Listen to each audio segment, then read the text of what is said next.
نحمدہ و نصلی علی رسولہ الکریم اما بعد۔ آج کچھ وضاحت کرنا چاہتا ہوں کہ بنگلہ دیش کے حضرات کا مزاج کیا ہے، انڈیا کے حضرات کا مزاج کیا ہے، پاکستان کے حضرات کا مزاج کیا ہے۔ حضرات، ہمارے اکابر اور بڑوں کا مزاج بھی عرض کر رہا ہوں، نیچے عوام اور خواص ان دونوں کا مزاج بھی عرض کر رہا ہوں، نوجوانوں کا مزاج بھی عرض کرتا ہوں، اور جب ادھیڑ مر بڑھاپے میں چلے جاتے ہیں ان کا مزاج عرض کرتا ہوں۔ پھر کہتا ہوں، پھر تھوڑی سی بات عرض کرتا ہوں کہ دین کا کام اور دنیاوی کام، ان میں مفید کون سا طبقہ ہے، اور کس کے لیے حکمت زیادہ اپنانی پڑتی ہے یا ٹیکنیک زیادہ اپنانی پڑتی ہے، یا کون آسان طبقہ ہے، کس کے لیے آسان۔ پہلے ایک مثال دوں گا۔ میرے دوست وہ تھے، ایک لائر کمپنی تھی، 7-8 لائر تھے، ان میں جو تو ہیڈ تھے، وہ نام میں اس لیے نہیں لیتا، وہ بات پہنچ جائے گی ان تک۔ جو ہیڈ تھے ان کے نیچے 9 وکیل تھے۔ اب یہ سارا معاملہ اینڈ میں ڈیل جو کرتے تھے یہ ہیڈ کرتے تھے، لیکن اس پہ جو متحرک تھے وہ ایک ہی شخص تھا۔ اب ان کا سارا کام، ساری ان کی کمپنی اس ایک کی وجہ سے چل رہی تھی۔ وکیل تو سارے تھے، کردار تو سارے ادا کرتے تھے، اور حصہ سارے ڈالتے تھے، اور کوشش بھی سارے کرتے تھے، دفتر بھی سارے آ جاتے، عدالت بھی سارے جاتے کیسوں میں، لیکن متحرک جو تھا ان کی کمپنی کے لیے وہ ایک قسم کا ترجمان تھا، یا کمپنی کے مشہوری کے لیے جو مین شخص تھا وہ ایک ہی وکیل تھا۔ اب اس کی ہر چیز وہ برداشت کرتا، وہ غلطی کرتا نظر انداز کرتا، وہ کوتاہی سستی کرتا تو بھی نظر انداز کرتا، وہ یہاں تک کہ بعض اوقات نقصان کر دیتا، لیکن اس کے مقابلے میں دوسرا نقصان کرتا تو تنبیہ ہوتی، دوسرا سستی کرتا، غفلت کرتا تو سخت سرزنش ہوتی، لیکن اس کو برداشت کرتا۔ کیوں؟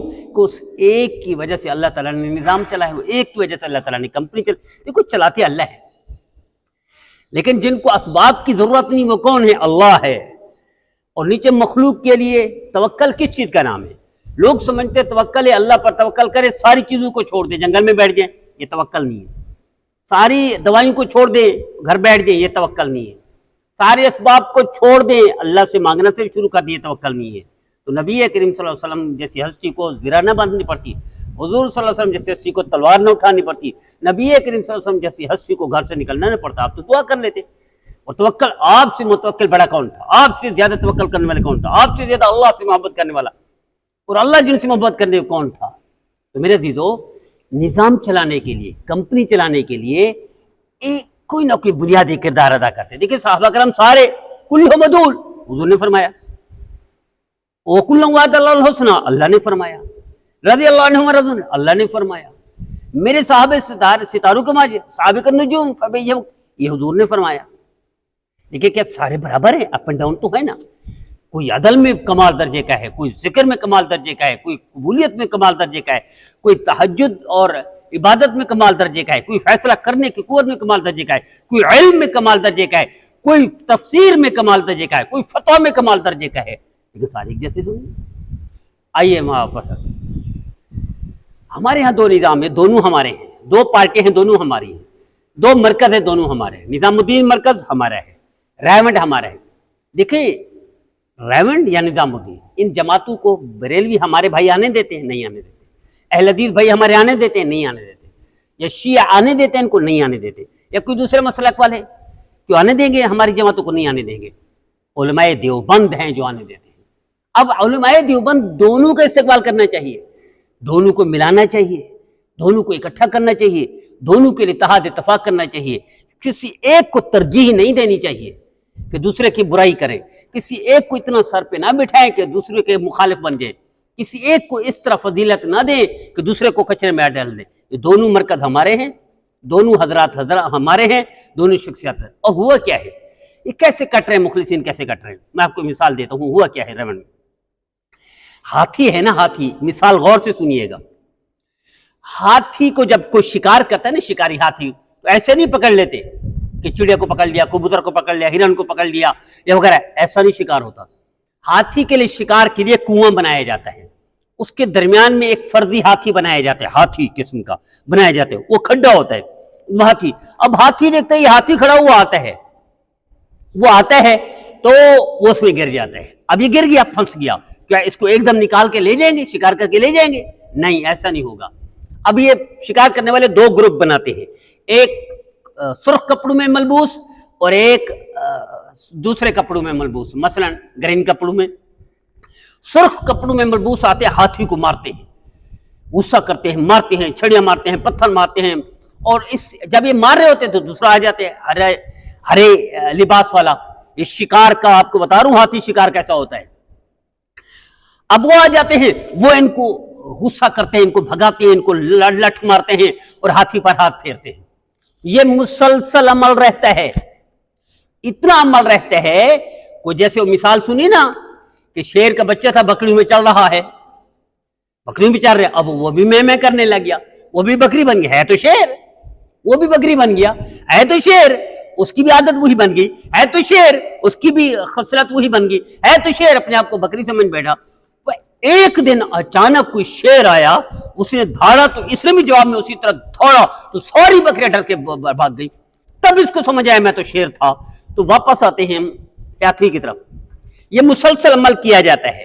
سرخ لباس والے ظلم کرتے ہیں اور دوسرے گرین لباس والے آ کر اس کو پیار کرتے ہیں, ہاتھ پھیرتے ہیں, یہاں تک کہ شیر کو سمجھ آ جاتی ہے یہ ظالم ہے, یہ میرا دشمن ہے, اور یہ جو گرین لباس والے میرے خیر خواہ ہیں, میرے ہمدرد ہیں, مجھ سے پیار کرتے ہیں, محبت کرتے ہیں. حالانکہ نہ وہ دشمن ہے اور نہ یہ پیار کرتے ہیں. یہ حکمت اور ٹیکنیک کا نتیجہ ہے.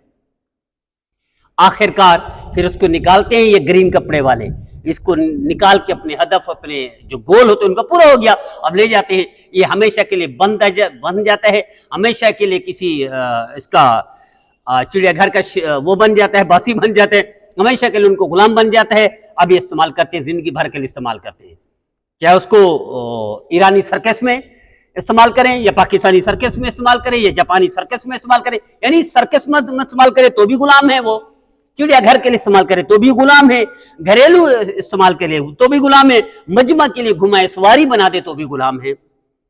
اس طرح ریونڈ میں ہوا ہے. یہ 90 سے بات چلی ہے کہ ایسا ایسا ایسا ایسا ایسا گھیرتے گئے ریونڈ. میرے عزیزو, کتنا افسوسناک صورتحال ہے کہ ایک لائر کمپنی چلانے کے لیے کہ ایک شخص کے وہ یوں سمجھے, میں اگر اس کو بداری لفظ کہوں تو ہر قسم کی کوتاہی نخرے برداشت کرتا ہے, کہ کمپنی چل رہی ہے, وہ سر پر بٹھاتا ہے بنسبت دوسروں کے. میرے عزیزو, بنگلہ دیش, انڈیا, پاکستان, اب سنیے میں آپ کو تعداد بتاتا ہوں. حضرت مولانا طارق جمیل صاحب, آپ کو پتہ ہے 25 کروڑ سے 50 کروڑ تعداد مسلمانوں کی. مسلمان سمجھتے ہم 50 کروڑ ہیں, انڈیا کے ہندو ان کا سروے کہتا ہے یہ 25 کروڑ ہے. انڈیا کے 25 کروڑ میں سے 2 کروڑ مولانا طارق جمیل صاحب سے محبت کرتے ہیں, ان کے بیان سنتے ہیں. سوشل میڈیا پر ویسے کروڑوں, ان کا ہر بیان کروڑوں میں چلا جاتا ہے. انڈیا میں 2 کروڑ مولانا طارق جمیل صاحب کو محبت کرتے ہیں اور سنتے ہیں. پاکستان میں 3 کروڑ محبت کرتے ہیں اور سنتے ہیں. بنگلہ دیش میں 1 کروڑ محبت کرتے ہیں اور سنتے ہیں. یہ اپ اینڈ ڈاؤن کر کے تقریباً کتنے بن گئے, 6+7 کروڑ تک محبت کرتے ہیں مولانا طارق جمیل صاحب سے. ایسے بندے کو اٹھا کے کھڈے میں ڈال دیں گے. اس کو تو سر پہ بٹھانا چاہیے تھا, وہ پہچان تھا, علامت. اب آئیے مولانا سعد صاحب. مولانا سعد صاحب کون سا قبیلہ ہے, کون سا خاندان ہے؟ حضرت مولانا الیاس رحمۃ اللہ علیہ. مولانا الیاس رحمۃ اللہ, جیسے میں کئی دفعہ کر چکا ہوں, 26 سے شروع کی جماعت کو 44 میں تشریف لے گئے, پھر 44 سے کہاں 60 کے عشرے میں تشریف لے گئے دوسرے مولانا یوسف رحمۃ اللہ علیہ, پھر مولانا امن حسن صاحب حضرت جی وہ 95 تک چلے, وہ تشریف لے گئے. 95 کے بعد وہ مشاورتی کمیٹی بنی, شورا بنی, اس میں زبیر صاحب تھے, اس میں سعد صاحب تھے, اس میں حاجی صاحب تھے, وغیرہ جو بھی تھے, سارے فوت ہو گئے, صرف ایک زندہ ہے مولانا سعد صاحب. تو ہونا چاہیے تھا اسی کو سر پر بٹھاتے. اب سنیے مولانا سعد صاحب کی وہ کیا ہے, سننے والے انڈیا میں ہیں 5 کروڑ, ان سے محبت کرتے ہیں اور ان کو ترجیح دیتے ہیں, ان سے جان نچھاور کرتے ہیں. اور بنگلہ دیش میں ان کو 2 کروڑ سنتے ہیں, جان دیتے ہیں اور محبت کرتے ہیں. پاکستان میں جس طرح 3 کروڑ مولانا طارق جمیل صاحب کو سنتے ہیں, اس طرح 3 کروڑ مولانا سعد صاحب سے محبت کرتے ہیں اور الفت کرتے ہیں, انسیت رکھتے ہیں اور ان کو سلام کرتے ہیں. اب ان کی 7 سے 10 کروڑ لوگ صرف 3 ملکوں میں مولانا صاحب 7 سے 10 کروڑ. ایسا بندہ گرانے کے قابل تھا, ایسا بندہ سائڈ پہ کرنے کے قابل تھا, ایسے بندے کو فتنہ کہنا یہی حق تھا, ایسے بندے کو نعوذ باللہ اسلام سے نکل گیا، یہی حق تھا؟ ایسے بندے کے خلاف فتوے دلوانا مقصود تھا؟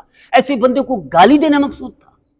میرے عزیزو، نبی کریم صلی اللہ علیہ وسلم ارشاد فرما رہے ہیں کہ تمہاری وجہ سے کوئی ایک بندہ مسلمان ہو گیا، نجات پا گیا، یہ سرخ خنصور سے بیٹر ہے۔ حضرت علی رضی اللہ عنہ کو فرما رہے ہیں، یہاں تو کروڑوں لوگ ہیں، مولانا سعد صاحب کو سائڈ میں کھڈے میں کرنا، اس کا مطلب 10 کروڑ بندوں کو لات مار دیا آپ نے۔ کیا یہی اسلام ہے؟ یہی محبت ہے؟ یہی تبلیغ ہے؟ اور مولانا تاج الدین صاحب کو سائڈ پہ کرنے، اس کا مطلب ہے 7 کروڑ بندوں کو سائڈ پہ کر رہے ہیں، لات مار رہے ہیں۔ تبلیغ میں تو ایک ایک بندے کو لیا جاتا ہے، تبلیغ میں تو ایک ایک بندے کو ساتھ پہ بٹھایا جاتا ہے، تبلیغ میں تو ایک ایک کی وصولی کی جاتی ہے، اور یہ 17 کروڑ بندوں کو سائڈ پہ کر کے آپ چاہتے ہیں مرکز چل جائے اور تبلیغ اسی طرح چلتی رہے، اسی طرح عروج ہو، اسی طرح کام ہوتا رہے؟ نہیں ہوگا میرے عزیزو۔ آئیے طے کر لیجیے، جو غلطی ہو گئی سو ہو گئی۔ کئی دفعہ عرض کر چکا ہوں کہ اگر تم سے غلطی ہو گئی، التائب من الذنب کمن لا ذنب لہ، ایسے جیسے غلطی کی نہیں، توبہ کر لے، اصلاح کر لے، اتحاد کر لے، اتفاق کر لے، ترجیح دے سب۔ بھائی کھلا رکھنا چاہیے تھا ظرف، کھلا رکھنا چاہیے تھا ہاتھ، کھلا رکھنے چاہیے تھا دماغ، کھلا رکھنے چاہیے تھا محبت، اور دروازے کھلے رکھنے چاہیے تھے۔ لیکن ہوا کیا ہے؟ ہم نے دروازے بند کر دیے۔ ہوا کیا؟ ہم نے سائڈ میں کرنا شروع، ہوا کیا؟ ہم نے کھڈے میں ہوا کیا؟ ہم نے نفرت شروع کر دی، ہوا کیا؟ ہم نے گالم گلوچ شروع کر دی۔ یار دین میں، تبلیغ میں بھی گالم گلوچ اچھی لگتی ہے کہ تبلیغ میں تانے اور بہتان اچھا لگتا ہے، تبلیغ میں الزام تراشی اچھی لگتی ہے۔ تبلیغ والا ایسے ہے کہ میرے نبی کے یوں سمجھو وارث ہیں، یہ کسی کو فتنہ کہیں، میرے نبی نے فتنہ کہا ہے، یہ کسی کو برا کہے اور پتہ نہیں کیا کیا الفاظ کہے، یہ کیا میرے نبی نے کہا ہے؟ یہ تعلیمات ہیں میرے نبی کی۔ میرے نبی کیا فرماتے ہیں؟ جنت کا حقدار کون ہے؟ کہ جو توڑے اس سے جوڑو، جو محروم کرے اسے عطا کرو، جو ظلم کرے اسے معاف کرو۔ یہ تو سبق ہے میرے نبی کا، یہی کردار ہے میرے نبی کا، یہی اخلاق ہے میرے نبی کا۔ ہم کیا کر رہے ہیں؟ مولانا تاج الدین صاحب پر انبار لگا دیے بہتان نظام تراشی کے، مولانا سعد صاحب پر انبار دے دیے بہتان نظام تراشی کے۔ دیندار، دین والے، تبلیغ والے، کیا یہی کردار ہوگا؟ یہی غلطی کرتے رہیں گے؟ اس غلطی سے جماعت چلے گی؟ نہیں چلے گی۔ اس غلطی کا ازالہ کریں، فوری توبہ کریں، اور پھر کیا کریں؟ پھر اللہ کا اعلان ہے، لو بلغ الذنوب کانان السما ثم استغفرتنی غفرت لک ولا ابالی۔ آسمان پر بھی چلے جائیں، الزام تراشی، بہتان، گالم گلوچ، نفرت، یہ سب کچھ کر لیا نا۔ اللہ کہہ رہے اس سے بھی اوپر آ جاؤ، آسمان تک تمہارے گناہ چلے جائیں، ثم استغفرتنی غفرت لک ولا ابالی، تم توبہ کرو میں معاف کر دوں گا۔ آئیے ہم سارے توبہ کریں۔ یہ دونوں مرکز ہمارے ہیں، ساری شخصیت ہماری ہیں، مسلمانوں کا وہ ہے، ہم سب کا فائدہ ہے، ہم سب کا مفاد اسی میں ہے، ہم سب کی ذمہ داری یہی ہے۔